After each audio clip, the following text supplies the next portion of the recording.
Hello, this is Caroline, bringing you my article on Brexit and what it will mean for our school. Back in June, the British public voted to leave the European Union, with 52% of the nation in favour of leaving, compared to 48% staying. 9 months on, opinions are still divided as we reach ever closer to triggering Article 50, a process which will allow the Brexit talks to begin about trade deals for the UK. Just a few hours ago, the Queen has signed the Article 50 bill into law, allowing the Prime Minister Theresa May to start negotiations with other countries about what will happen now we have left the EU.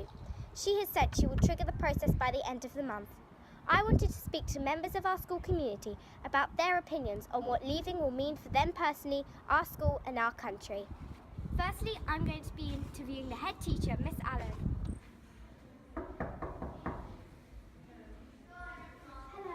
Good morning, Caroline. How are you? I'm very well, thank you. Good. Do come in. Would you like to take a seat? Of course. Why don't you sit there? So, what is your opinion on the decision to leave the European Union? Caroline, I'm really disappointed that we chose to leave the European Union. I really value community, I really value inclusion, and I think our country benefits massively from the links we have with Europe, and indeed that particularly our school community is full of people from all different countries, and that therefore our community benefits greatly from diversity. So for me, I was very sad, and I'm still very sad about it. How will it affect our futures when we grow up? I think, Caroline, I'm quite worried about that, because what I'm very concerned about is that you have all the opportunities that I had as a young person for free travel, for employment opportunities. But most of all, I'm concerned about the culture that we're creating. We must create a culture that's inclusive, not exclusionary, that we must make sure that this is a culture of tolerance. And I guess that's my biggest fear for the future, that this vote might lead to a change in that culture. I think I was disappointed with the decision to leave the EU, because I personally wanted us to remain, because I think we're much better when we're together. But I'm a big believer in democracy, so I do think even though it wasn't my choice, if that's the country's will collectively, that should be the one that goes forward. Okay.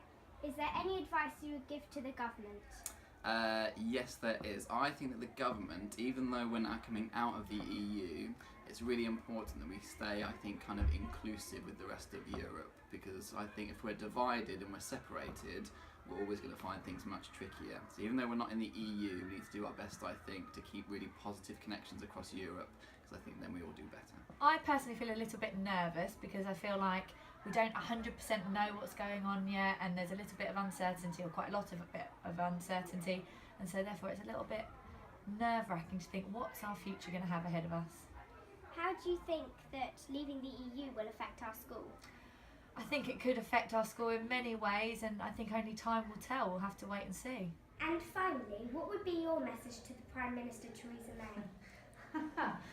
That's a really good question. My message would be that whilst the referendum vote has happened, what that referendum didn't do was to determine the detail of the deal that needs to be struck.